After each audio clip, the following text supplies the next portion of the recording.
Yo, good afternoon. Good afternoon.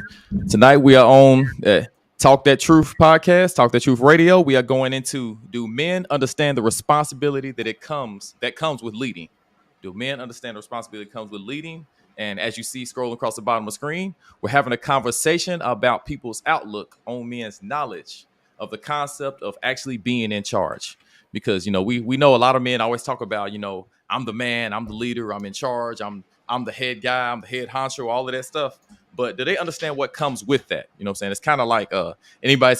Matter of fact, y'all brothers probably know. By the way, let me go ahead and introduce my brothers. I got brother Mark here. Yo, yo, yo, what's going on? Peace, peace, peace, and blessings to everybody. What's good? What's going? I got brother Azaniah, AE Israel. Hey, shalom, everybody. Shalom to the 12. And I got DJ Suspense, brother What's Britton. up? What's going on, everybody, man? Everybody, good evening. How y'all doing? And I was just going into. I'm sure y'all brothers have seen. Y'all seen Aladdin growing up, and if y'all haven't, y'all had a terrible childhood. Just go ahead and call it out right now. And in the very end, the genie, Jafar, he asked for the wish he asked to be a genie. He wanted to be the all-powerful genie. And he didn't realize everything that came with it. And he found out when them shackles got on them arms and he got sucked into that lamp. That's the same thing with men. We don't understand the responsibility that comes with the power we have. So that's kind of what I want to go into. And of course, we're going to, like I said, speak freely. We already know how to do this. Like I said, we're going to speak. And it's a great thing. It's a men topic, as I heard one of the brothers say earlier. This is a men topic. So the men will speak on it. Not saying the women can't hear it. The women need to hear this.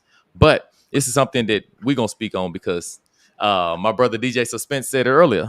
He said, who better than to talk about, how men should lead but men? You know what I'm saying? And I understand that completely. So anybody want to weigh in first? Go ahead. Let's get started.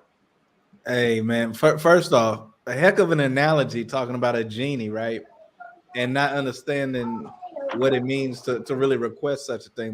But you're on point with that because as men, first and foremost, we don't really be thinking about what the responsibility. No, not we. Let me say some people, because it may not be you guys on this panel tonight. Some people are not taking into consideration what they really have to do to earn that title of a man. They think just because they grew a beard, they got the male genitalia, they voice then dropped a little bit, that makes them a man. But in my opinion, being a man, that's a graduation from being a boy, a graduation from those childish things. As you see in the Bible, it says, when I was a child, I spake as a child. But when I became a man, I put away those foolish things. And so for us as men, it comes a point in time where we have matured into where you can tell the difference between a boy and a man, where you can tell the difference, not just because of how he looked, but how he act and how he walk and how he talk, because a man may be known by those different things. So, a lot of us just need that understanding, that thought process growing up. Before we hit our 20s, we should already have been grooming ourselves up in training to become a man by another man who has already done it. So that's kind of how I want to start that off and see what y'all think about that. Yo, that was a lot. I think my bad. You go ahead, brother. Go ahead, bro. Go ahead. I was just wanting to say, I think that last line was kind of heavy. When you say that, at certain age, we should have been taught how, what it is to be a man and what it is to lead by a man who does know how to lead. And I think that was profound because a lot of us don't get that. You know what I mean? So I think that even that the end of that first sentence is like a big reason of why I think where we are today. Like nobody showed us. Nobody showed me. You know what I'm saying? And so I can say that when I've been in this relationship and I'm not with my children's mother, and I didn't know what it mean to try to lead our household then. So of course it didn't work out right. So, and I go back to, I wasn't shown that, you know what I'm saying? I didn't have a father in the home at all. So, that's, it just hit me real quick. That's, personally. Yeah, Absolutely. I believe the world is like a game, and being being taught and having being taught as a people is something that we lack as a people. So do I think that men have understanding and responsibility when it comes to leading? I would say for the so-called black people, for a majority of us, no. Why do I say that? It's because of the fact that most of us don't have a father in the household. So going back to the game analogy that I was going to say is that with the father in the household, it's like having a mushroom in Mario. Like you could play the game Mario and always be a little man and get to the end of the game, but you only can mess up once, and it's very easy to die, right? But with a dad in a household, it's like you got a mushroom there, so you become a bigger man, right? And if you got a good daddy, a real daddy, a daddy that understands who he is and he's teaching you the laws, statutes, and commandments, teaching you who you are, and teaching you, thus says the Bible, then you will be gifted a star. You're invincible because you can't be beaten at that point because you got something rooted. You have you now. And a lot of us is growing up, we don't have us. We don't know us as a people.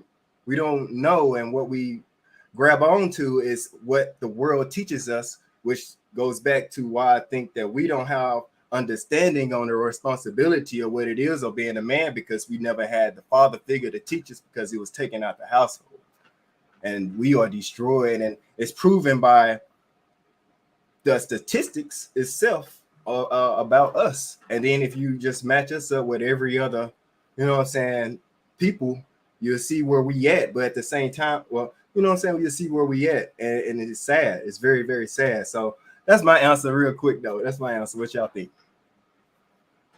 Hey, I like what you said right there. But let me let Rick get in there because we went around the table. No. Go ahead. You go ahead. You rock. I like what you said there for both of you, because we have to be taught. But in addition to being taught, sometimes we have to seek. And the thing that I like about that Solomon did, let's not get it twisted. He did have a father in his life, right? But Solomon was special in the fact that he asked for wisdom. He asked for knowledge. And because he asked for it, not only was he granted wisdom and knowledge, but then there was so many other things that came with it, such as the riches.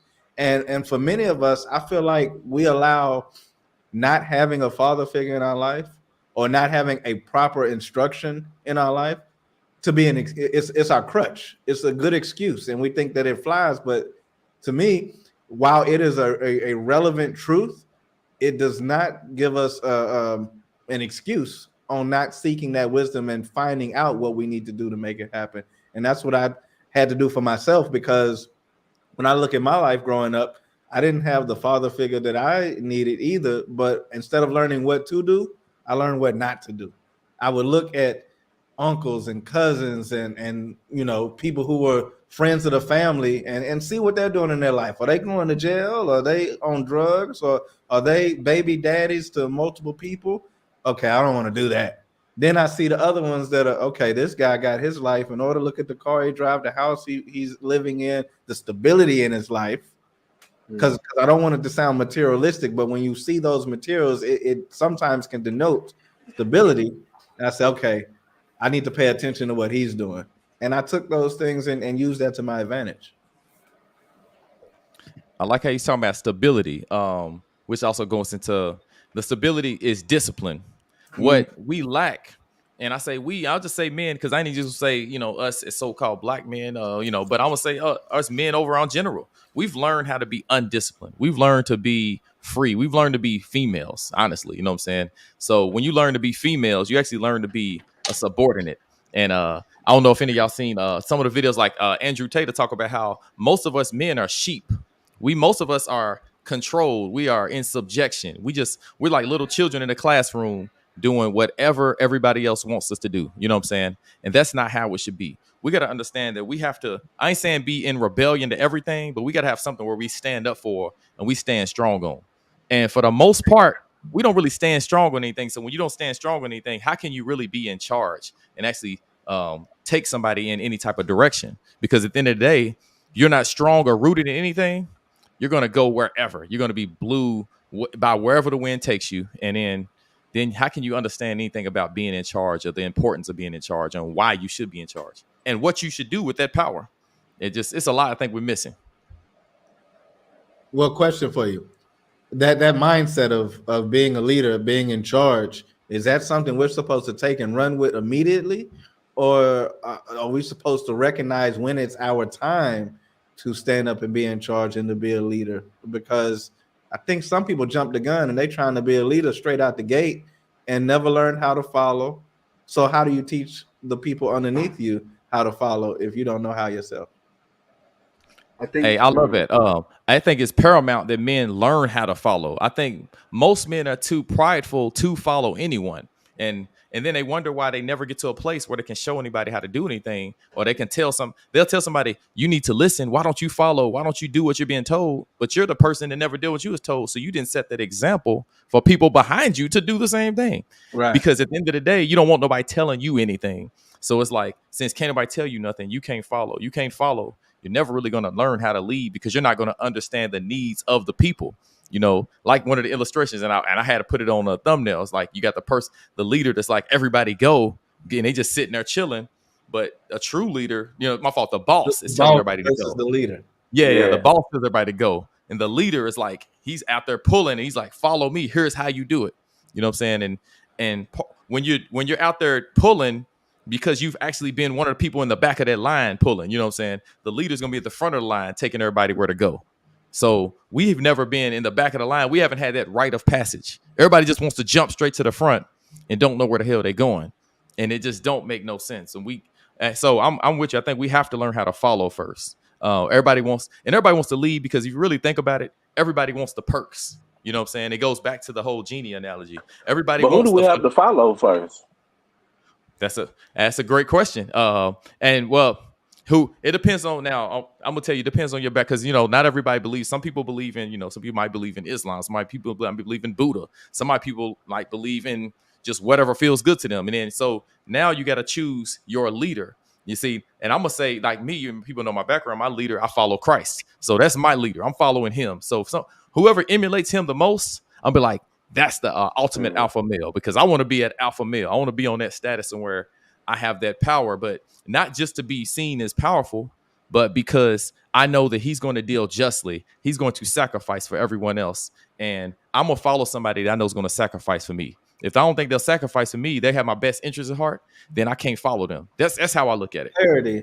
Let me ask, whoever emulates Christ the most, right? So that means you're following a man, but you're looking for men in your life that embody the spirit of Christ. Is that what you're saying? Absolutely. Gotcha. Go ahead. A lot of I said DJ Suspense, you had something. I was just gonna say, just for like, I was mainly just talking about like in the home. Who do you follow in the home when that father's not there? So how do you learn? How do you learn how to be a follower or a leader if you don't have that father there? You know what I'm saying? Well, I think it would go back to what Asaniah said earlier. He said you have to seek out. So like, say you don't have it inside your home, so it's like, now I got to go somewhere else, because my mother is not supposed to be this leader.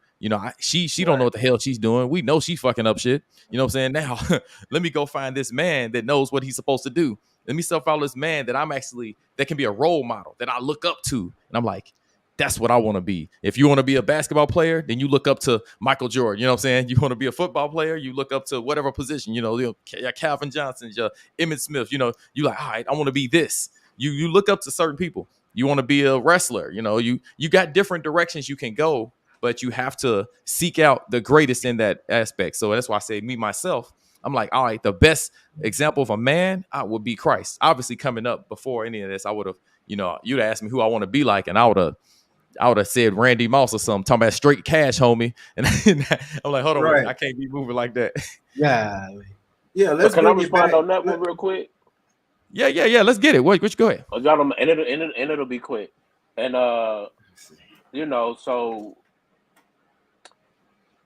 I get I do get the whole premise when you say at some point you got to seek for yourself, but how realistic do we think that would be for like someone who's like, like an adolescent, you know what I mean? Or even a teen who, you know, how could they now? It may be some that are, but how could they possibly be mature enough to know I don't have this in the home? I need to seek this. Like, how would that? I don't know if some like I wouldn't. I'm like we said earlier. I'm 38, about to be 40. I'm like kind of just now to the point to where I need to seek this stuff out. You know what I'm saying? Like at this maturity level myself. And I know it may be some people before, you know, earlier than that, but it's, you know, how is it, where do we put the line, the onus on that to happen? Well, first off, don't feel bad because you're at a certain age group and somebody else may have done it younger. Your time is your time. However, you know, the thing about it is everybody is not meant to be a leader. You know, some people, while they may be a man, they are not going to be a great leader. And they may want it, but that ain't what God put in them. But then also, it's not our timing, right? It's when God wants to see that thing happen. And so for me, I may have recognized things at a young age and been able to make application of it, but that doesn't make me any better than the person who did it 10 years later and still got the same type of thing going for him. Because you look at what happened, Timothy, he became a leader at a young age. They had to tell people, though, don't. He had to tell Timothy, don't let them despise your youth, because it was expected that older people would have been in that position. And so I think that it's a wonderful thing that you're seeking now. At least it happened, because for somebody else, they might be, you know, your age plus and still doing childish things and maybe would never make the transition, but you making it. So all praises for that. Hey, and I want my fault. And even another example we can think of, because I think a lot of times, and matter of fact, I want to take this question because you did mention something earlier, and I was like, dang, I want to hit on it. I forgot what you said. I usually write down all the points, but I forgot to. But I want to take this question. And Lawa Liam says, how do you know when you're at the point in your life to lead as men? And it kind of was gonna say sometimes you're thrust into it. You know what I'm saying? You can think of of course we know there's some biblical kings that was thrust into it. We can just think of we can think of an example of LeBron James. LeBron James came into the league 18 years old. Instantly they handed him the keys to the city. Literally the keys to the city. Cleveland was here for it though. He was expected. Right? Yeah, he was the next he was the anointed, but we all know that he wasn't where he, you know, mentally was going to be at 18. We know at 18, we all didn't know shit. Well, okay, my fault. I didn't know shit. I thought I knew everything. And even when I was 25, I thought I was smart. Then I hit 30 and I really was like, dang, whatever I thought I knew at 22 was way off. So I guess what I'm saying is over time, you know, you kind of grow into it. And I guess I'll say is, and even to go into it, how you know you're at the point. Sometimes you, like I said, you're thrust into it before you may think you're ready, but you know, he's like, go. And if we can even think of Moses, Lord was like, all right, go out there, go. You're going to go lead the people, whether you think you're ready or not. I don't care. Get out there and go do it. And and it kind of goes to the situation where it's like, I'm going to lead you, meaning there'll be people in our lives. And let's say there'll be people that we'll have that can mentor us along the way. You know what I'm saying? That can give us wise counsel, wise direction, and tell us things that can help us. But we still got to stand strong, gird up our loins, you know what I'm saying? Be like, all right, okay, let's do this. Because at the end of the day, we got so much on our shoulders. We can just think of certain things. We all know we physically stronger. Like us as men, I can't speak for everybody on here, but no, for the most part, say if I'm on the subway or if I go somewhere, I'm on a bus, there's, you know, a woman standing up and I'm standing up and there's one seat, I'm gonna be like, go ahead and sit down. Not because of some old chivalry and I'm such a gentleman. Nah, to hell with all that. I'm gonna do it because I'm stronger than you and I can handle it. Sit down. You're weaker than me. You know what I'm saying? I'm here. you okay. It don't mean I don't think that, no, but I'm stronger than you. Go sit down. I can hold myself up. You know what I'm saying? Go take a chill. Go ahead. You ready to say something, ass. Go ahead. You're so sexist, man. Come on, man. I've been working all day, man. My feet are tired. You know, she an OnlyFans model. Why she gotta sit down? Nah. But I hear your point. And I don't disagree with that point. But what I do think about is the fact that it's different for everybody. Because when you just got to stay ready so you don't have to get ready. But ready can come in many different forms. One form of ready can be, I've been studying for this. I've been practicing for this. I've been training for this. And now I've been called, I answer. But the other type of ready is, nah, I wasn't studying. But when you asked me, I didn't run from it. I said, okay, I'm gonna step up and do what I got to do to fill the position, even though I didn't think that I was worthy of it. If you call me, I'm gonna answer that way. So it's different for different people. Hey, I 100% agree with that. Like you said, and that's kind of what I meant, I guess, being thrust into it, because some people are being prepared, some people are getting set up, some people are, and really, like you said, the best leaders are preparing themselves, even if they're young. They're preparing themselves. They may not understand what they're doing at the time. You know, they may be waxing on and off and not understand that Mr. Miyagi setting them up though to be, this great kung fu master. But at the end of the day, we are getting prepared in some way or another. I mean, it's just how I'm taking it. Mark, like you had something in your mind. I see you over there. Well, you said we getting prepared. Can you break that down? How are we getting prepared? Just as far as building up our character, like let's say little small things. Let's say you got a little child. And I'll tell you things I have, like with younger boys. It's like, all right, make sure y'all out there. You go out there. You make sure you taking out the trash and doing certain things. All right, your sisters and your mothers, they come in in the house and they carrying some heavy bags. Go out there, take them bags from them. Carry that stuff, because again, I'm stronger than you. You're weaker than me. Walk in the house. I got this. You know what I'm saying? I'm gonna carry the burden. So start learning these things as little boys, so you can know, like, hey, the responsibility, the burden, the stuff is on my shoulders, not yours. And it's kind of all going into that. You're preparing for it. And as little boys learning these things, they might not understand it at the time, but that's what they're going to be doing. So by the time they get to a certain age, it's like, this is normal behavior. So being that I'm in my normal behavior, of course, the woman's going to be in her normal behavior as that cheerleader, supporting wherever I'm going. You know what I'm saying? That's kind of all I'm saying. Got you. Yeah. Yeah, go ahead. I think a lot of this could be alleviated with having a father in the household. And I was blessed to have my father in the household. And now as I grow older and I start to look around and see more of my peers, I see that having my daddy there really helped me. It really, really helped me. It's like I was saying on a different analogy, it's like it gave me the discipline that I needed. Like what you were saying, like I'm glad I had him there.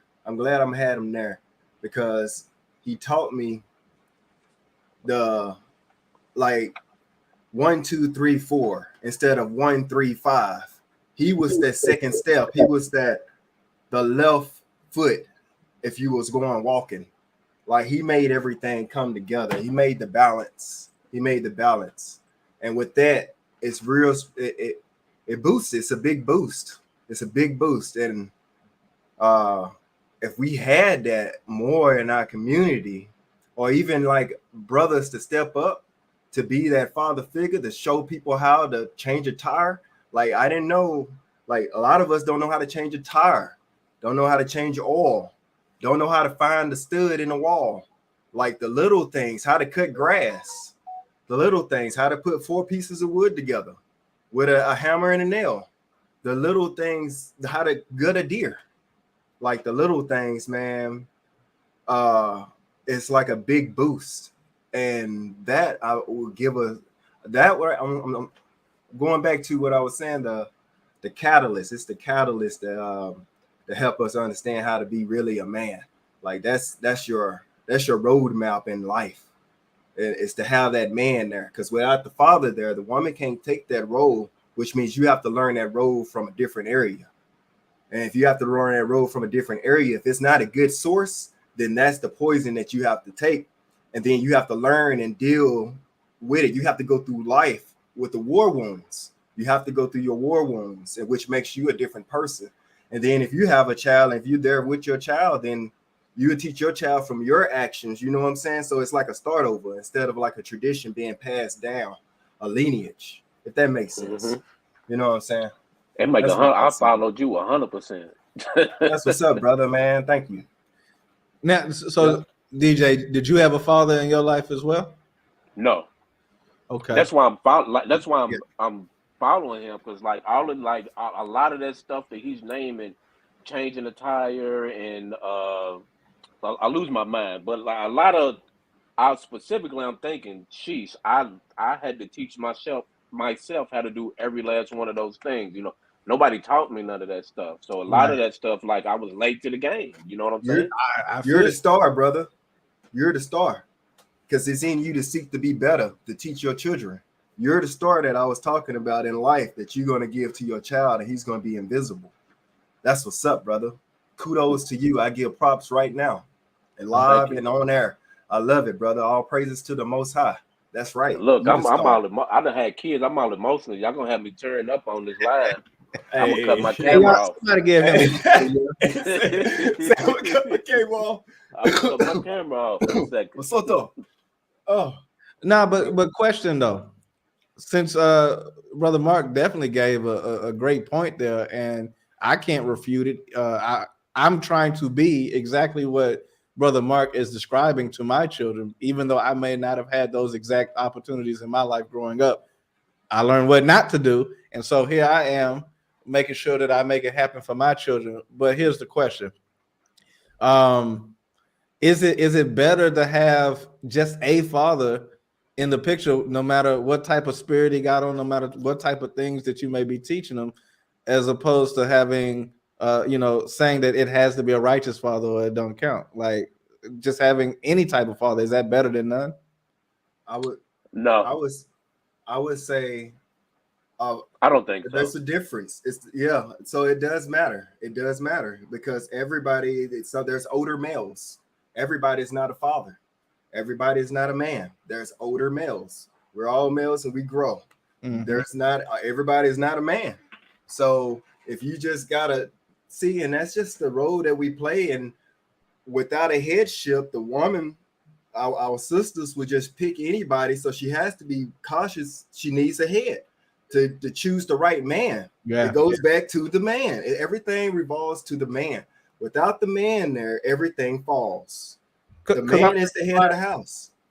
I'm thinking like if my father's a pimp or a drug dealer or he's beating my Do he love you? or drinking and smoking it, then I may have to rethink that thing. Right. And if he making bread that way and that's the way he struggled, I mean,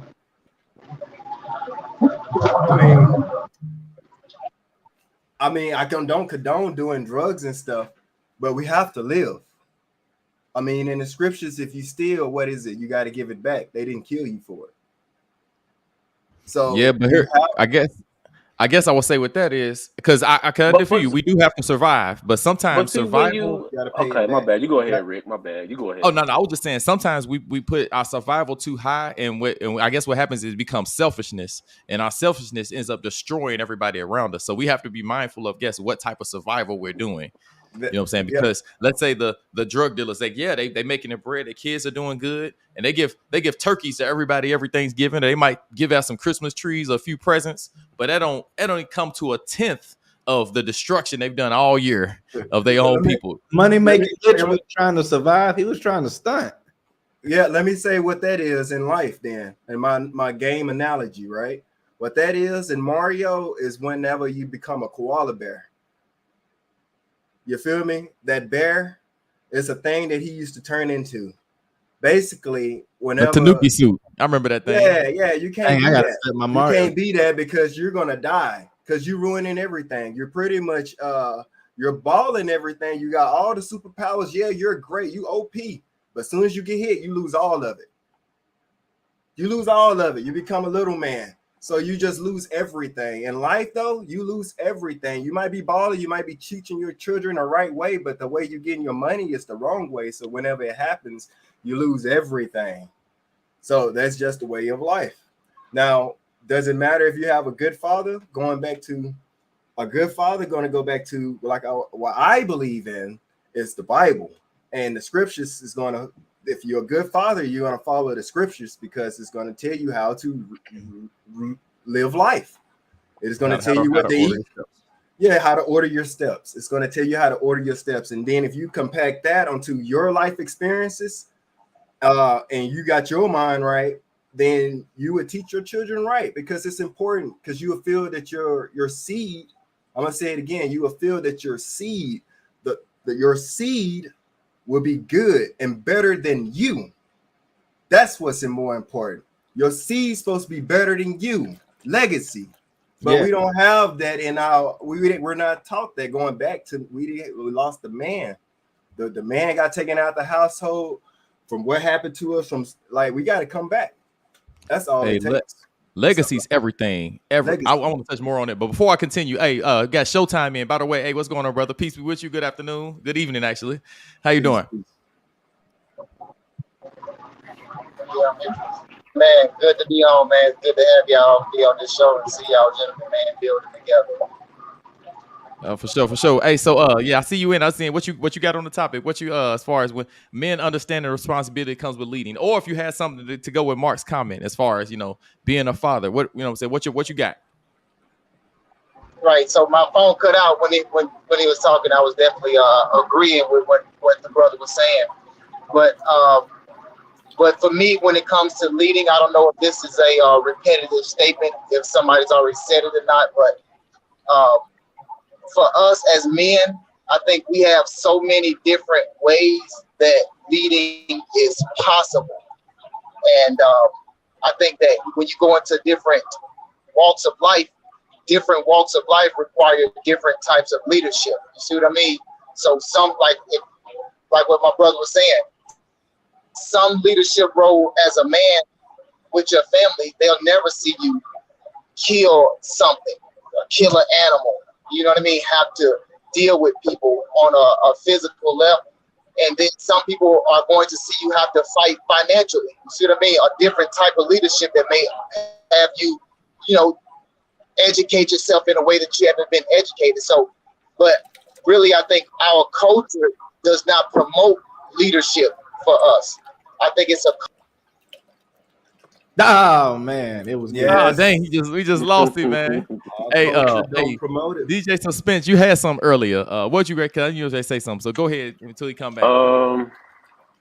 Let me see if I can remember. I think it was when he asked, was it better to have a father or a good father or a good father or no father at all, something like that, or a bad And, father or no father at all. Yeah, and I felt like it was.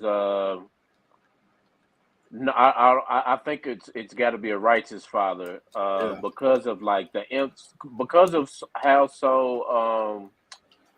I'm losing my words anyway, but because of how you can influence like children so much, like not.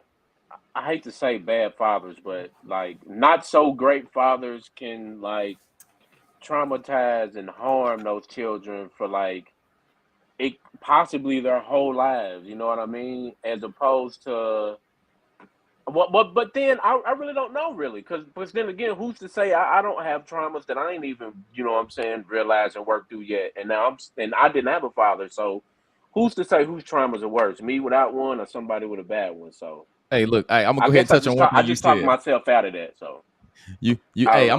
I'm gonna be the guy to say this because I know you said you don't really want to. You say not so good fathers. I'm gonna say it, bad fathers, weak ass daddies, whatever. I don't give a damn because there's a bunch of them out there.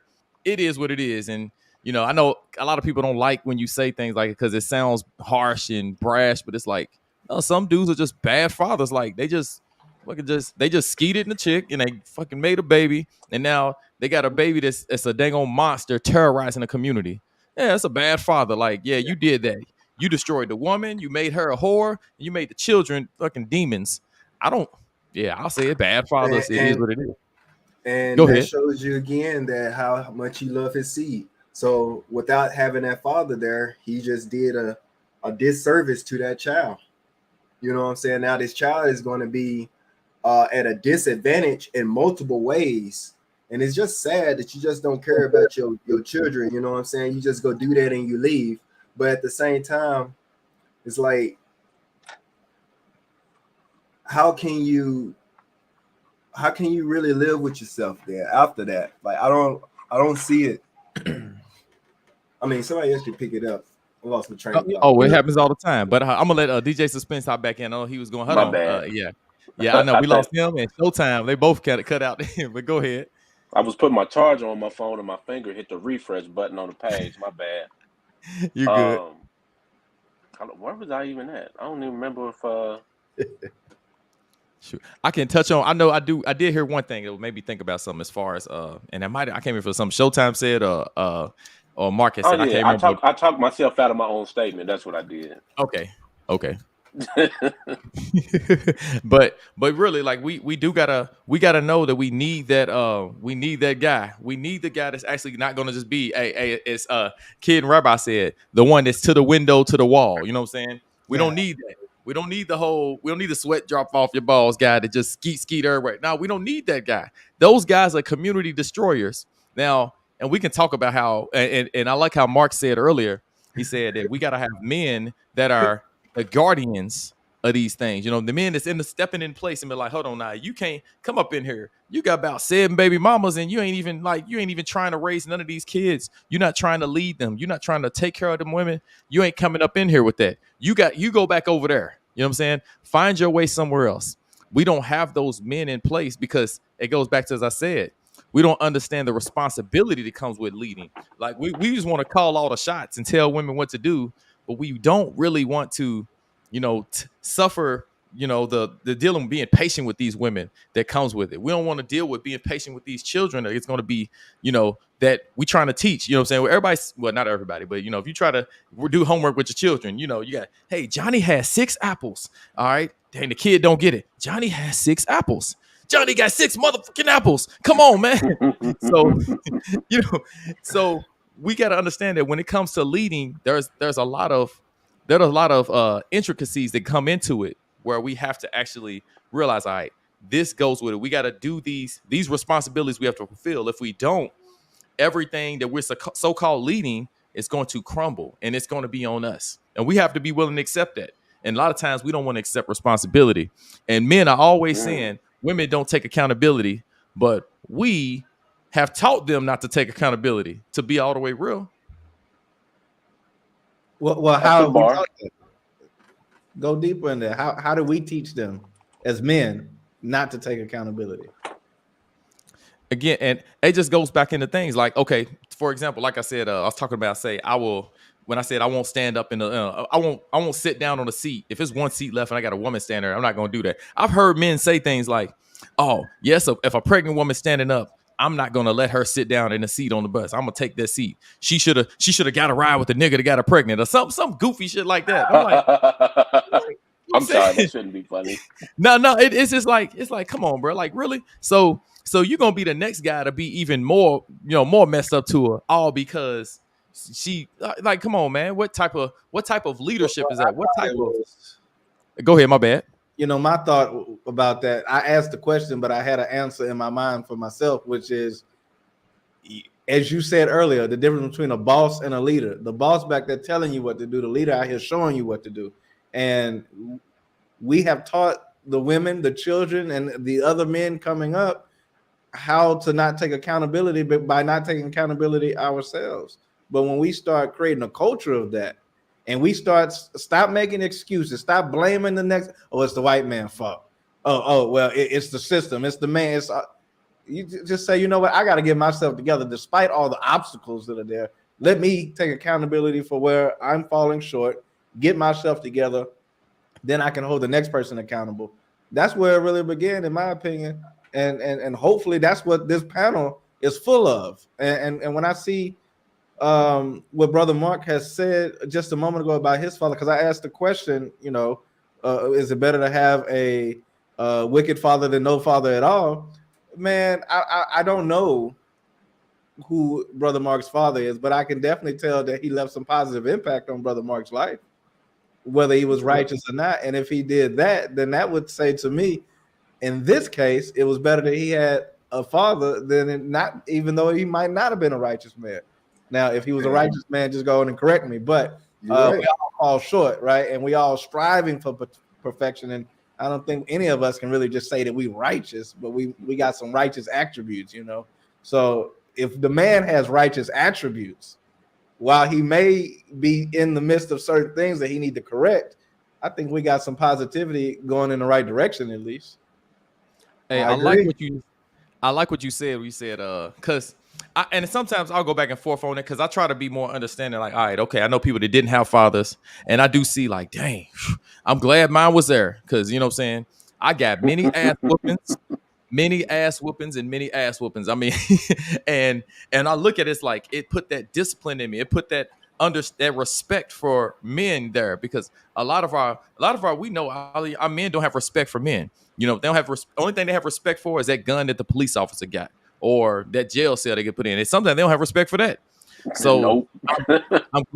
I'm glad I received that. You know what I'm saying? I needed that. And on top of that, one thing I really respect, and again, I didn't have a righteous father. You know what I'm saying? I said, don't. You know what I'm saying? My father's not in this, you know. But at the end of the day, my father put confidence in me. You know what I'm saying? He put that where you know, I believe in myself, and I'm not going to let a whole crowd of 30, 40 people tell me I can't do something that I know I can do. You know what I'm saying? That he told me, hey, you can definitely achieve this. You do X, Y, and Z. You know what I'm saying? He's going to give me the blueprint. Then he's going to be like, work hard at it. And like, boom, you got this, because you have the ability to do it.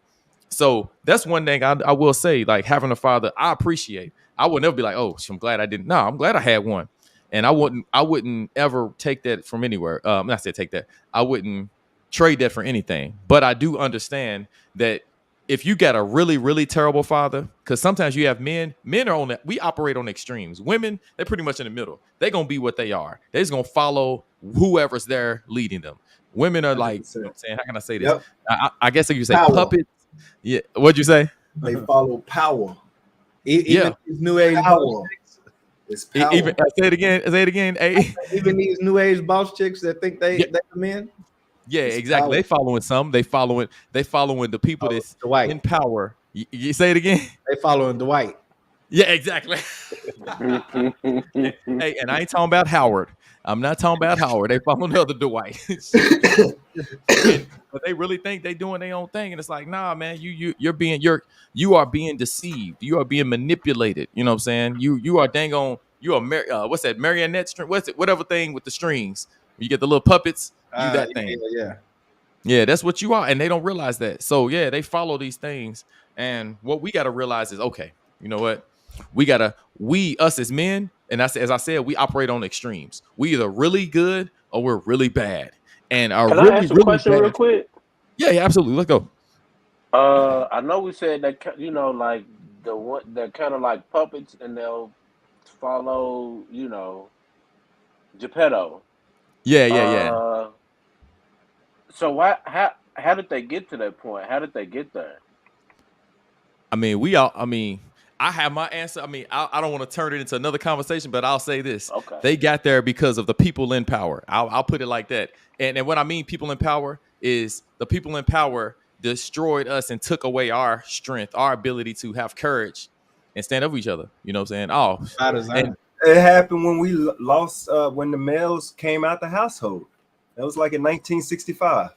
But that's what I'm saying, by design, because the people controlling the strings, if I was in power, I would take the man away too, because at the end of the day, you control the women or the men that act like women. You're not going to let those strong men be in there. You got to take them out. They got to go. It was a setup choice. And then the choice was made by our sisters to take that bread to get us out the household as a nation of people. And the black man pretty much got kicked out of the household. And am I tripping? Ain't that like how? No, I was just asking a question. I didn't have no answer in mind or nothing like that. No, that's out of curiosity. Ain't that how the split happened? Pretty much in like 65 during the feminist movement, when the black men got out the household. Me personally, I think it was beginning before that. I think our women always wanted to be able to.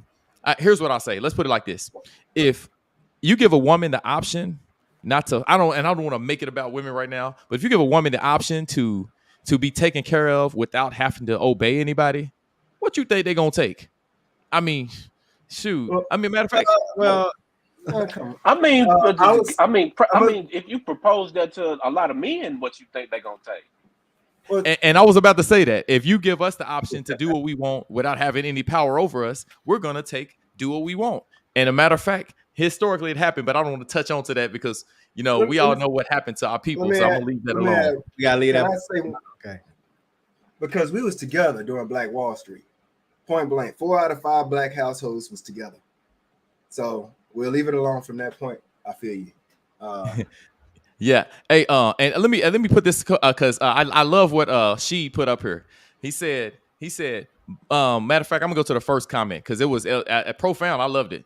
He said, "We don't have a universal leader that's in the flesh to show us. The people we look up to are entertainers, celebrities, athletes. Not saying they can't be the universal symbol of a good man." And then he says, "We need someone that is being that as their main job. Meaning, we need someone that's being a leader or a man as their number one job. You know what I'm saying? That should be their first focus over everything."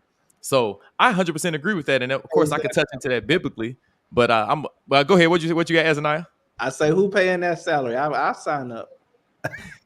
Hey, me too. Right. Let's do it. Hey, Well, if Like- you got kids, you already signed up.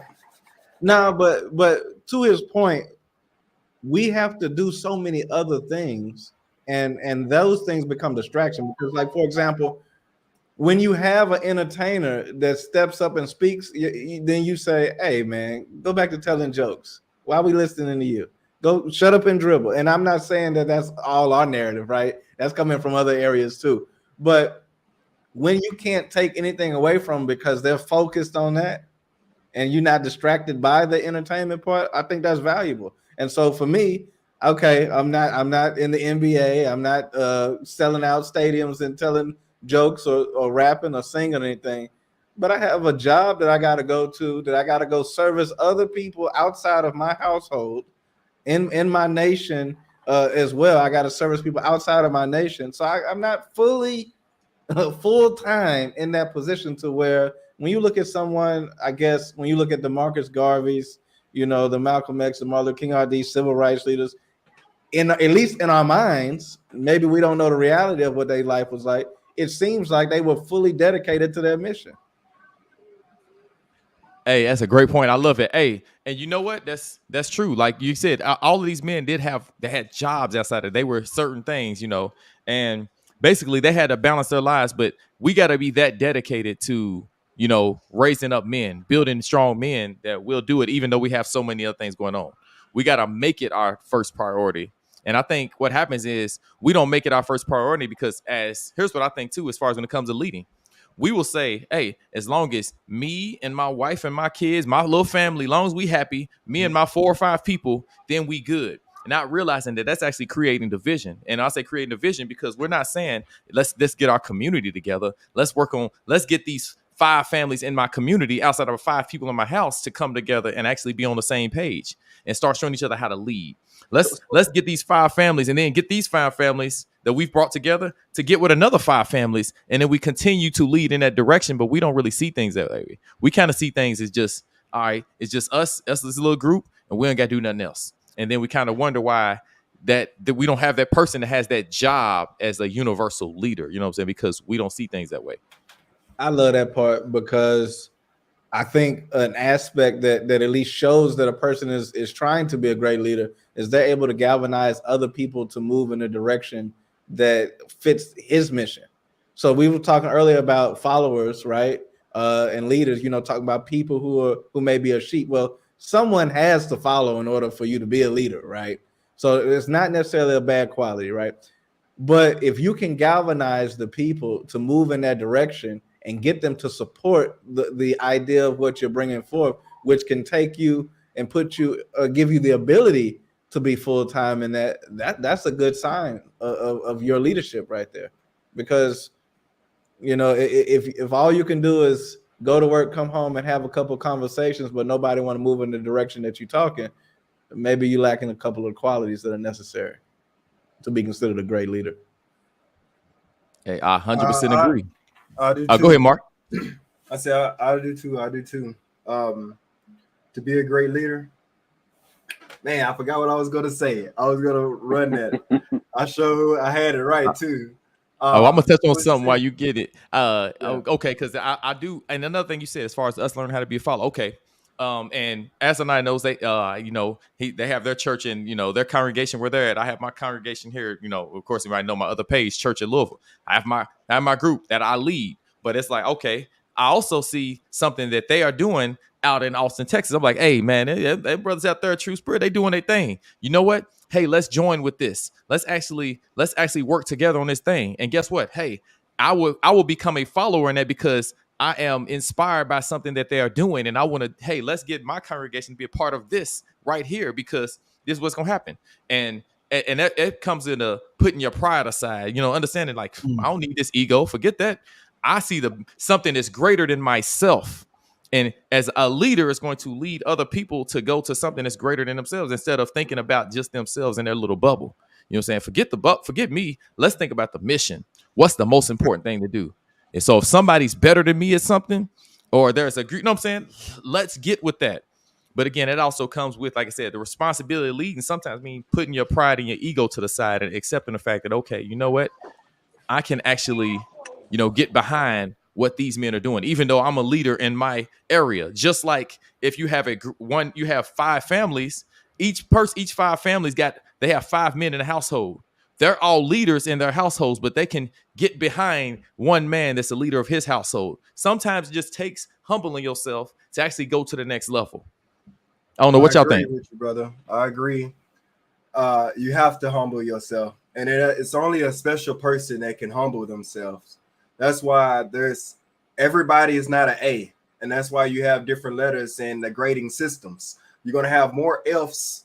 A lot of people are going to be more Fs as leaders, and then you're going to have a lot of more, a little bit less, but a lot more as Ds, and then Cs is more basic, and the more you go up to the A is going to be a smaller percentage. It's something that you're gifted with.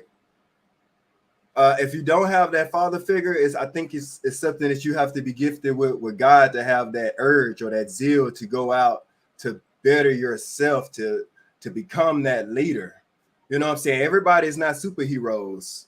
You know what I'm saying? It's just the ones that happen to get bitten. You know what I'm saying? It's not everybody.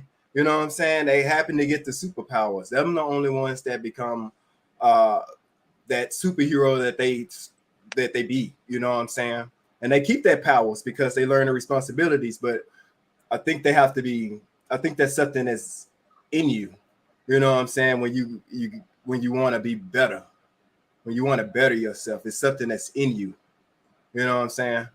Mm-hmm. And everybody is not an A. Everybody's not an A. So I agree with that. That leadership, like going back to DJ, you know what I'm saying? How he's seeking everybody's out, everybody's mind ain't ready to be a leader, and never will be ready to be a leader. There it is. And everybody ain't made the same. It's like, just real quick, it's just like that's coming it. out of the You ain't factory. Gotta say nothing else. Everybody ain't made the same. That's it. I be talking to my aunt, and how I broke it down was like, it's like a factory. People are being made all the time. So you got all these different characteristics. Everybody on the package, everybody ain't arm like an action figure. Everybody arm ain't gonna be able to turn around and then it pop and then they eyes light up. Everybody ain't gonna be built with the fact that they press a button and then they start talking. You know what I'm saying? It's just gonna be people that's just coming as a regular action figure. And you know what I'm saying? And those little green army men that's just stuck on a little platform. There you go. But you know what I'm saying? It's the ones that God that puts in you, you know what I'm saying, that be wanting to be like, hey, I'm gonna grow wings. You know what I'm saying? Say, press this button and let's say, the wings come out on it. You know what I'm saying? Or somebody that shakes. You know what I'm saying? It's different people. And we all just were blessed with the cards that we're given. You know what I'm saying? Everybody ain't gonna be at top notch. Everybody's not a David. Everybody's not a Solomon. But we're supposed to strive to be it. And I think that's put in us. If we're supposed to be that, then we're going to get that. Because we're going to go through life and it's going to hurt us too much. It hurts champions too much to be at the bottom. You know what I'm saying? It hurts too much. If you're looking at it every day, you're seeing your life go by and you know that you got one time to live. Sooner or later, it's going to start hurting that you're going to be like, shoot, I got to do better. I got to do better. I got to be a leader. I got to get my house in order. I got to do this. I got to do this. It's going to make you do it. If it's in you. That's if it's in you. And everybody don't get that sensu bean. Everybody ain't got that pouch. Everybody ain't got that extra slide on an RPG game. No, you ain't got that. Not everybody. But it's a good thing if you do. because you need to use it and become the best that you can be. That's Man, my I thoughts love what on you it, just man. said. Oh, my fault. Go ahead. Somebody had something. Go ahead. Go ahead, Asnai. From my perspective, I was thinking about, you're using video game analogies and action figure analogies, and me, Rick, I got that sports analogy, right? So I'm thinking everybody wants to be the leader, and some people are not okay with being a leader. You don't have to be the top dog to be a leader. Like, I know the scriptures talk about never giving anyone the preeminence, but what you told me or showed me just a moment ago in your speech about you have your own church, but you can still come and learn from us here in True Spirit, is that you're able to still maintain your sense of leadership while going and learning and growing with other people who may be leaders as well. You think about in basketball, right? Kevin Durant would have never got that ring if he hadn't went to the Warriors. And as great as a basketball player he is, he got on a team with other leaders. And while he shined and may have got the recognition, come on, let's be honest. You got 3 captains on the team that all have a major contribution to it, and is why they're champions. And we got to start looking at it like that, as if you can get multiple people with leadership mentality to come together on one team and to work together, now that's real leadership right there, because you know how to defer what your strengths are versus somebody else's. Everybody ain't gonna be 99 on NBA 2K. That's how you build a nation. Yeah, I'm with it. 99 without everything being 99. Yeah, a bunch of A's is great. I love how you said that. Yeah. Hey, me too. I love how you said that. Go ahead, DJ. My bad. Go ahead, DJ. You got it. No, I was just saying this because it's like, you gotta, like, how can you can't, if you don't know how to be a follower, which shouldn't have a negative connotation, because a follower doesn't equal sheep. So being if you don't know how to be a follower, because if you're in the follower role, then obviously you're going to know what type of leader is going to get you to get to the goal. You know what's going to work for you. You know what's going to make you want to shut down. You know what's going to be like, I don't like this leader. You know all of this. So you can use all of that when you're in a leadership position. You know what I mean? Because instead of going out, well, I think it should do this. And also, that might have been our point. But to the current point, it's like a leader has to, like y'all been saying, you got to be able to collaborate with other people. You can still lead your area, family, church, what have you, and still follow a different, a different leader. So there's no cutoffs. And I think one important thing that's been big for me to transition for me, I've had recently in the past couple of years, is being okay with being wrong sometimes. I had to, for a very long time, I had the mentality, because, I would consider myself pretty intelligent guy. I don't like saying that about myself, really. But, and I would, for so long, I was right about everything. Nobody can tell me nothing. You're not going to tell me I'm wrong. Even if I know I'm wrong, I'm going to find whatever words to manipulate this whole conversation. Everybody's still going to think I'm right.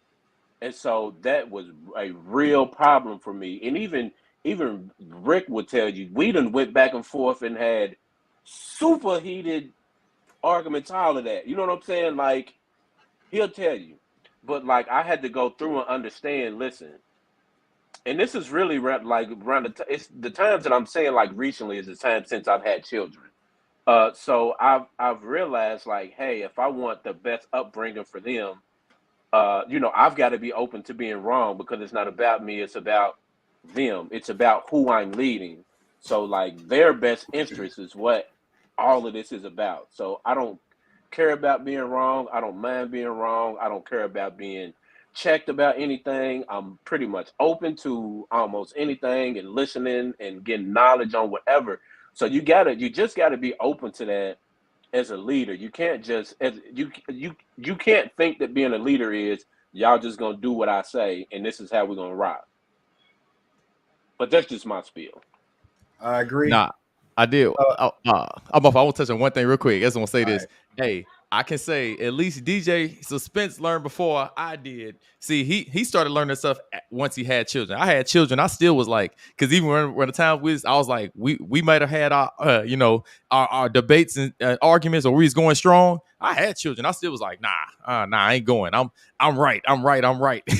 And it wasn't until around the time I came into the truth when I started realizing, you know what? The right answer matters more than anything. Me finding out the truth and going the right direction is more important than me being right. Is me being right that important? No, it's not.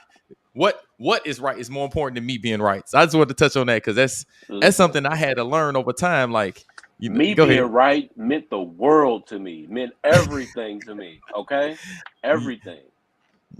Yeah, but that's what I had to learn not to, get caught on. So, and the last point you made when you just like at the end of the day, like it's more than just us, do what I say. Of course, now I'm a my way of the highway person. Like, yeah, it's gonna, my way or no way. We doing it this way, but at the end of the same time, I'm open to your suggestions. I'm open to your, input. What you gonna tell me? And I'm talking about speaking to, someone subordinate to me. You know what I'm saying? All right, go ahead. I'm open to what you got to say. I'm gonna listen to you, and I'm gonna listen to what you got to say, what you think, your advice, your counsel. And if I decide that's what we're gonna do, we're gonna go with it. And if not, then yeah, we're gonna stay with what I'm saying. But I'm gonna take in what people say. I'm always open and considerate of what people think or what they're gonna say all day.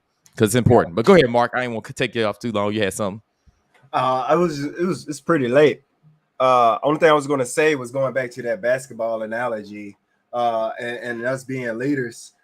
I would say it's better to have the analogy of basketball. Let's say 5-on-5.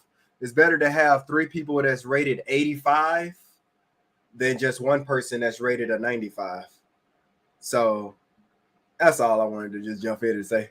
Right. You know what I'm saying? That's definitely true. I've been the 95 guy, 97 with a bunch of 60s on the team, and those when you got a bunch of 60s, all four other people, their eyes are on you. They're not even guarding the other people. They're just like, let's just stop him, and we gonna win the game. Because at the end of the day, we ain't gonna space the floor. Look, we know he's coming. He's gonna drive the lane. Look, it's gonna be hard for him to make anything happen. So my 97.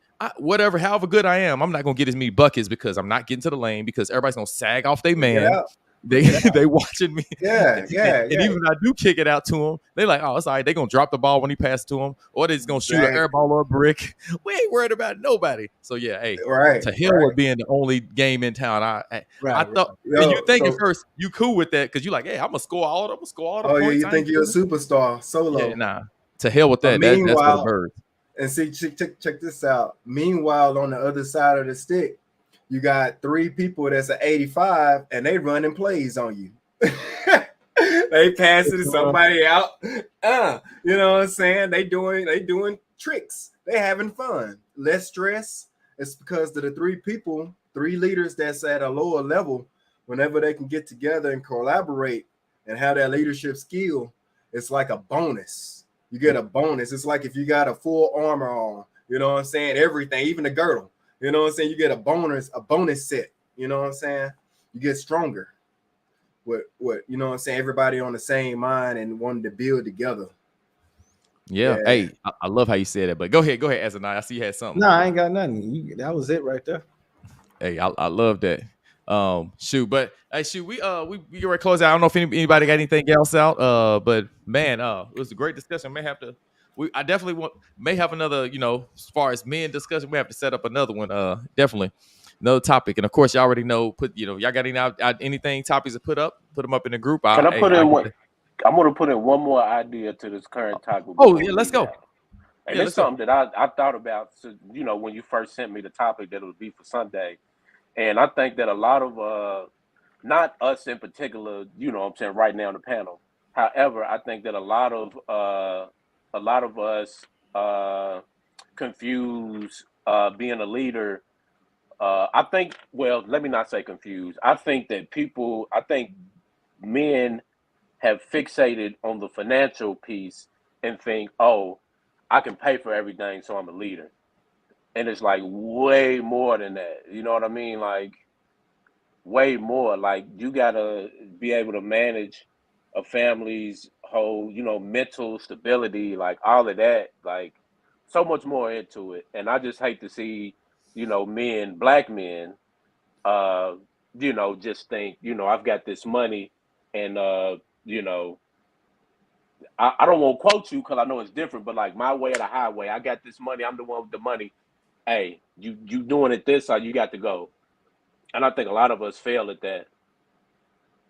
You got to 100% agree. trust within the people that are there in front of you for them to want to follow you, because you can't be a leader if there's no one following. So if you have money but you make bad decisions with that money, they're gonna see that and say, you know what? I mean, he can have all the money he want, but the decisions that he's made, I can't get behind. Yeah, or he can have money and he just don't have people skills. But you like a dragon with all the gold in a cave. What good is it? Right. You know what I'm saying? You don't even go to the store to spend that gold. You just hurting all of your goodness to yourself. And you call yourself a leader and nobody wants to visit you. Nobody wants to talk to you. You can't be a leader that way. You are you.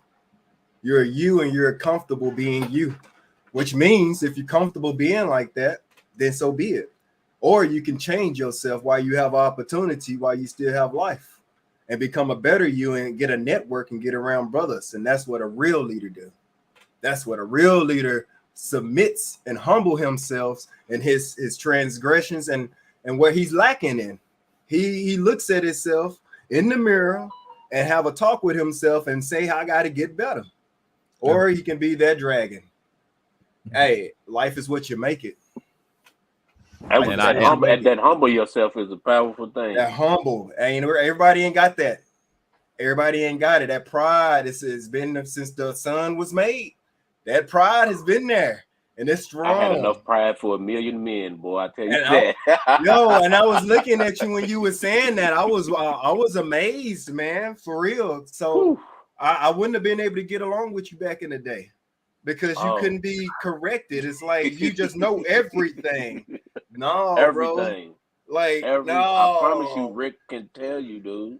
And we was the same way though. So us, like, a perfect storm. A perfect storm. Hey, and I love what you said. Like, as far as if you have no people skills, that's lost in everything. And like, because even when he was saying everything about men, if they got money, because you heard men say, "Oh, I got money, so I should have a wife." Like, and you see it. Anybody's watched anything on the YouTube streets. You watch the internet. Especially all of the followers of Kevin Samuels, y'all know who I'm talking about, and just a bunch of other stuff. It's like, well, these men they don't have any children, and they making at least $80,000, $100,000 a year, and they don't got no woman. Well, it's because they suck as people. Corny. Yes. Like, come on, man. Corny. I like that. I wouldn't say all. No. When I say all, I'm talking about in general, and the majority. Yeah, my bad. I'm never going to hit it all.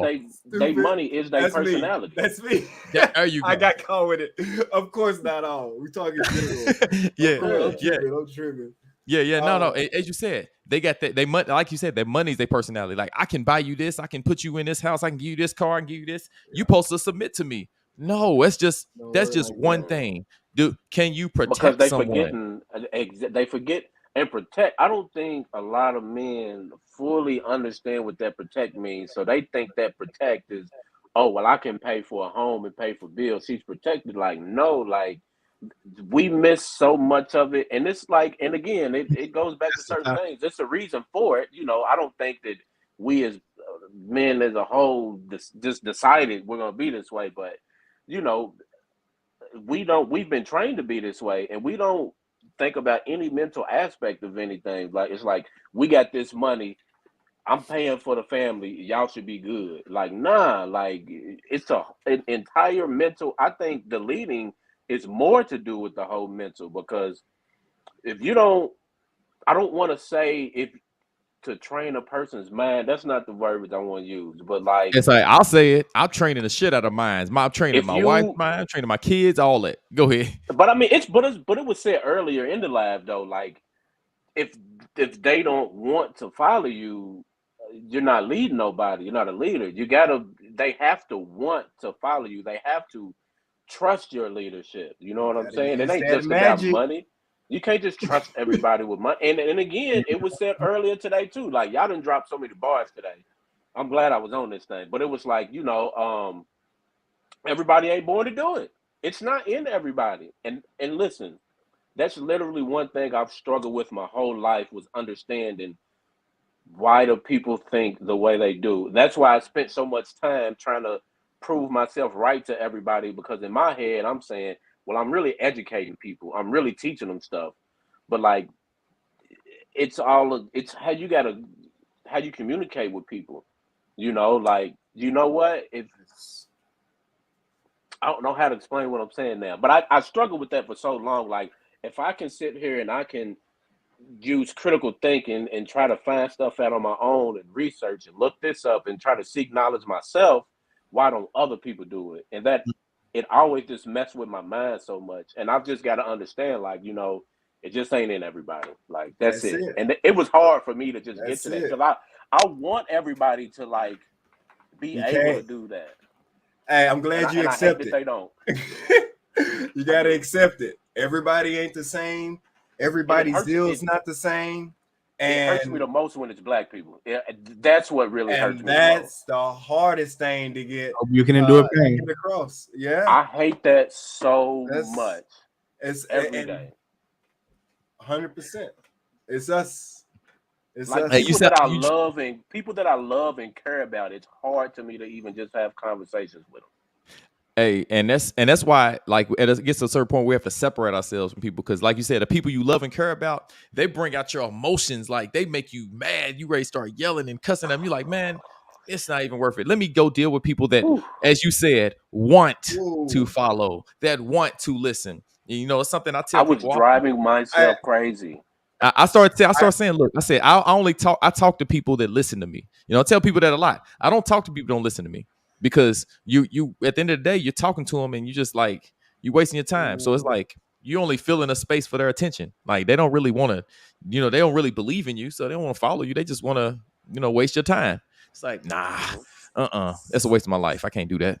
Say, brother, I got a big question. Are y'all ready for this one? This is a good one. All right, the question is, and this is a good question.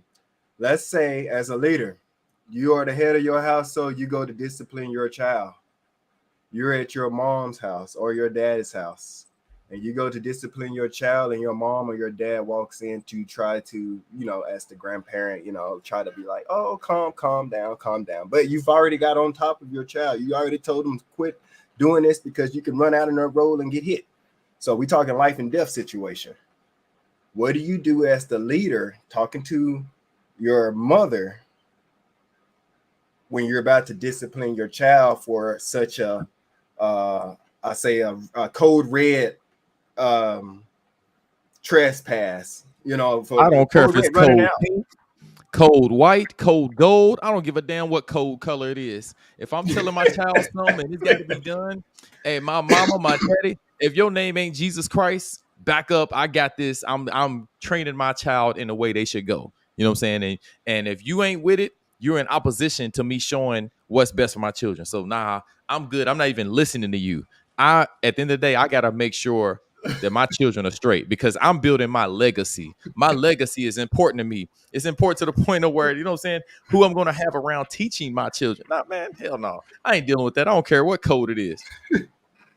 God, it's funny you asked that question because I kind of had that situation. Hey, hold on, we need a water hose. Hold on, bro. We gotta spray that down. Spray that room down, bro. Golly, you got it all on the walls. You all right, Rick? You good, bro? Go ahead, Ezra. You said what? It might be what? I'm just saying, you all right? It sounded like a button got pushed a little bit. Hey, man. Hey, that was my growing. Hey, all I can say is 10 years ago, 14 years ago, when my child born, I started learning, time to put the foot down. I don't give a damn. To hell with that. Because there was a lot of foolishness in my family, and it's not happening with mine.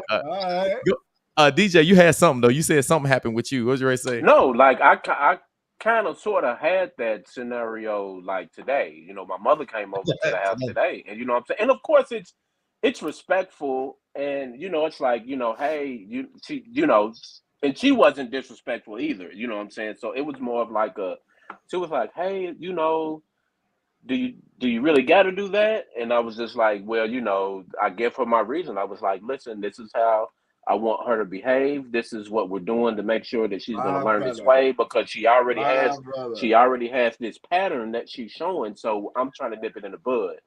And you know, so that was it wasn't a bad conversation. Now, when I was younger, and not speaking just like of a family, Real I quick, think real it's quick, okay. Go ahead. real quick. I think you handled that the right way. I just wanted to say that, get it off my head. I think you handled that Oh the yeah, perfect way, like a Yeah, leader. yeah, it My was. bad. That Go was ahead. dope, actually. Yeah, it was dope. yeah. Because I don't want to be like, this is my house. You don't have no say here. You know what I'm saying? Like that's not really necessary. But it's something, you know, dealing with your parents, and sometimes I can be short. You know what I'm saying? Like even just, you know, a couple weeks ago, not a couple weeks ago, exactly a week ago, you know, I got my ears pierced for the first time in my life, right? And so my my entire life growing up as a kid, my mother is, no, don't, you can't get your ears pierced. You're not gonna do it. It's for Right, women. Boys don't right, do that. I'm right. gonna do this to you if you do. So like Okay. I've had that in my head my entire life now, right? Yeah, So that's why I never did it. And I yeah. was thinking, I was like, you know what? I've been wanting to do it. Let me go ahead and do it. And so Rebel. listen to how stuff works though, right? I'm sitting in the waiting room ready to get the piercing, and my mother calls my phone. And she calls me, and I'm like, Moment of hey, she's truth. like, that's what I'm saying. Right. And she's I like, well, feel what are you. you I know. doing? I What are said, you you know, doing? What are I'm you in the, you doing? What are know, you I'm in doing? the place. I'm in here about to get my ears pierced. And she was like, well, why Dun, dun, are you gonna do dun. that? It's And so sound effects, yo. my immediate response was, well, because I'm an adult. Like that was my first response. But I did explain it more Through the to phone. her. You know what I'm saying? Like I was like, you know, it's something I've always wanted to do, but you know, you had me scared to do it my whole life, and I'm an adult and I can do it. So, but you know, yeah, I do understand. So I'm just saying, I understand that question that you asked. I've had multiple of those experiences with my mother since I've been out of her home. So yeah, I get it. But I've stood Got you, strong every man. time. Already. Hey, Stay SNI, you had something. I strong. thank you. I seen you over at grinning. Yeah, I could tell you ready to say something. I mean, I have these scenarios that play out often. My mother lives in the same city as me, so I have to deal with these situations often. I have to make a conscious decision on when I'm right and when I'm wrong, though, so that I don't step out of bounds. So a great leader has to have the wherewithal to recognize, okay, the person is saying something, they actually might be right. So sometimes that's your mama, and you like, don't tell me I'm grown. But sometimes that's your wife. Sometimes your kids say something, Yeah. and they on point with what they say, and you, instead of saying I'm grown, I tell you, you don't. You got to be like, God dang, okay, they was right. I Maybe learned I that lesson with my daughter. like My, Gotta humble that's yourself. another level of leadership when you can apologize to a kid. hey, my 6-year-old just said something today, and I was like, oh, dang, that's right. Like, she's Yeah. like, why would you? I forgot what she said. I just stopped and like, oh, she's right. Okay, all right, you know. And I just stopped in my tracks. Like, it's kind of amazing how that can happen. Where you got to be willing to actually, like I said, accept the truth. You know what I'm saying? Instead of just believing your truth. Because You I hate that term, by the way. That's my truth. But never mind. I ain't even gonna go into that when Oh soapbox. my when God. when your kids Yeah. when your We're kids trying to get start out to for the night. when your kids correct you and you Changed my life. feel good about it, that's when you know you're growing as a leader. Instead of When one. you don't get mad, if you don't get mad at when they correct you and you start to be like, yo, you're right, that's what's up, good stuff, and you congratulate your kids, that's when you become a leader. That's when you become a better My leader. 4-year-old did me like that. Let's go. Give My them 4-year-old. kudos, grow them up. You know what I'm saying? You know what our argument was about, me and my 4-year-old daughter? What's I that? had some red velvet cake for my birthday, and my daughter told me this is chocolate cake, and I had no idea that red velvet cake was still chocolate cake. Okay, so I'm telling my daughter, no, this I isn't just chocolate. learned. This is red velvet. She's like, yeah, but it's What chocolate. I flavor is said, no, that? it ain't. we about to scream at everybody, at each Oh other, yeah. like, Oh, it was about to go down. and I'll be daggone if I did not just look it up and see it is still actually chocolate cake, and I felt foolish. Oh, Because you always want to be right. See, look at you. Exactly. Humble yourself. I'm the Hey, daddy. did you get the us something? 40-year-old. Did you get us something? I gave See, her you some of that cake. Oh, he said I gave her some of that cake. I Yeah, gave her that's some what's more of that up. cake she wanted. Yeah, Hey, congrats. hey, I want to touch yeah. on this comment because I love what he said. This goes with what we talking about. Kenny Cobb, he said, by the way, peace with you, brother. He said, we also have to stop valuing the messenger more than the message. And Exactly. that's the part of leadership, like where you actually start looking at, you know what is being told to me instead of who is telling me. Because if you notice, here's how you know people that really lack intelligence or the understanding of leadership.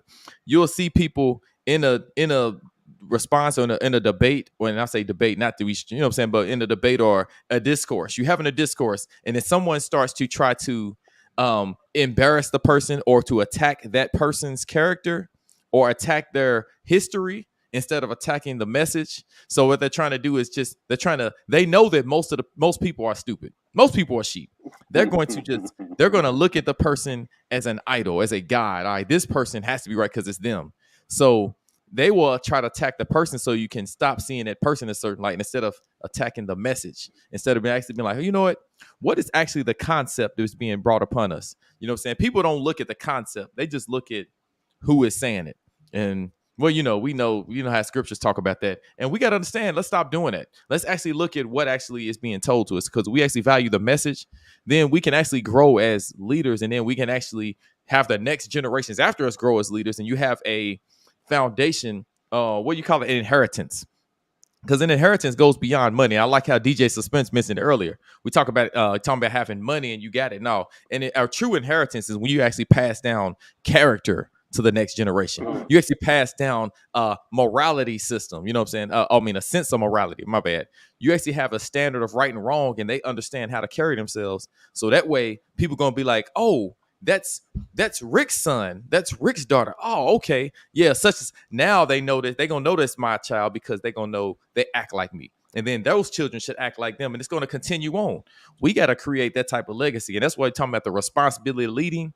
We got to understand the responsibility of legacy. And I think we miss that with the way we act, the way we choose our wives, the way we just bring up our children.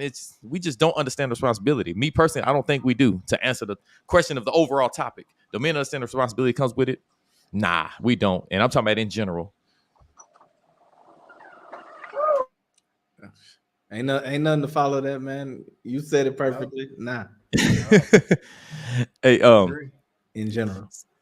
Hey, yeah. So, but yeah, so I mean, like I said, we almost hit that hour 30. But hey, like I said, I appreciate you brothers coming on. If anybody got any more thoughts, we can do it. But hey, man, it was, like I said, good to have it. Like I said, one of the next topics we got a few coming up. I don't know, y'all seen some of the ones, of course. Protect the Black woman. What's that look like? We're gonna definitely talk about that. And I got another one coming up. We're gonna talk about arranged marriages. What are people's outlook. So I got actually got like 10 other ones, but I'm gonna put more of them out there because we got stuff to cover. Got a lot to cover, and we gotta, at the end of the day, what's people's outlook on it, and what can we actually bring to? And I say our people, but people in general. But of course, we love our people to really get it together because we the ones that's really struggling the most. You know what I'm saying? Hey, look at that little baby coming in. Yeah, so yeah, we gotta get that.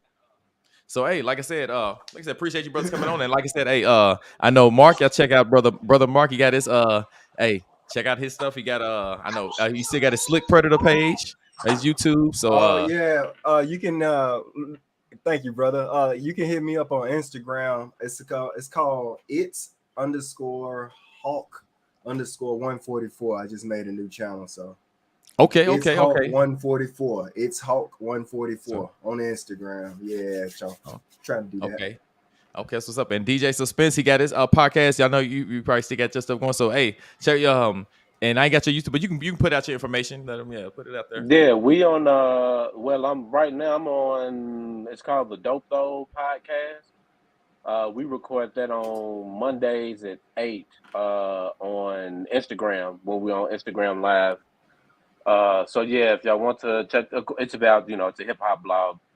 So it's a hip hop blog website. If you go to www.butisitdopethough.com, that's the blog site. But the podcast we do is tomorrow, Mondays at 8. And yeah, I'm on Instagram too, party with DJ Suspense. And I'm pretty active on TikTok as well, with the same name. So that's me. I mean, I'm on Facebook too, but who cares about Facebook anymore? Yeah, yeah. Hey, the Facebook is going down. My Facebook. And we got It's all old Azaniah. people. He got the new book out. You want to talk about? Got the book out. And of course, like I said, we got the congregation, the True Spirit of Christ. So one of the elders there. Well, go ahead.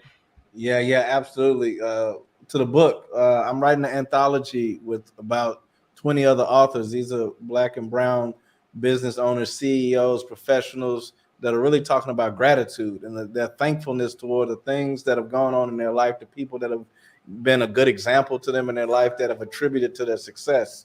And so that's called Who Influenced You? And I'll be putting that out. I'm doing pre-orders right now, so I'm gonna try to put that link in the chat for y'all.